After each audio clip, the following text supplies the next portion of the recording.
And let's start with one which we have never covered before, yeah? Ache for something or ache for somebody.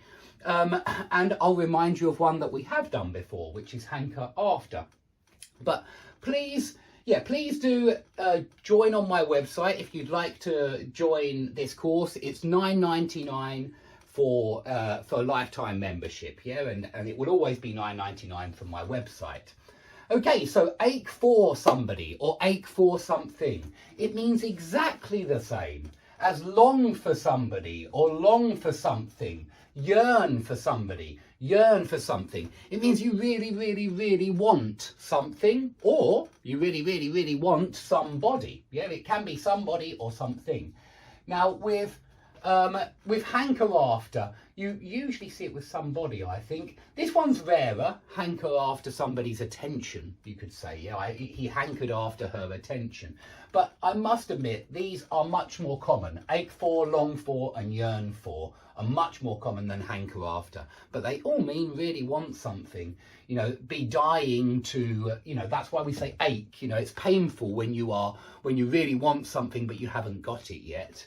And so you're aching for something, you're longing for something, you're yearning for something, all the same. Okay, if you act on a complaint, you respond to the complaint.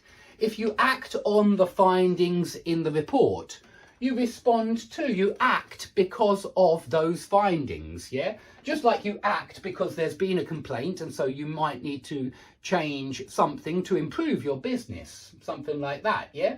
And so when you act on something, you respond to information. You act because of the content of that information. So if the police act on a tip-off, remember a tip-off is where they receive information from the public about a crime.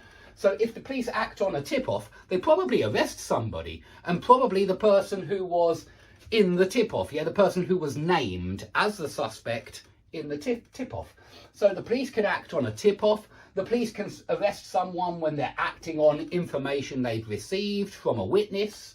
Yeah, you can act on your friend's advice, which just means follow your friend's advice. You act in response to that advice. So this act on means respond to information by acting, you know, according to that information. Yeah, I mean, the information is useful. It's interesting in some kind of way, and you want to act on it because, you know, it's good advice, or it's a tip-off for the police, so it's very useful. So yeah, act in response to information, basically, act on. You do occasionally see it in medicine, but I don't think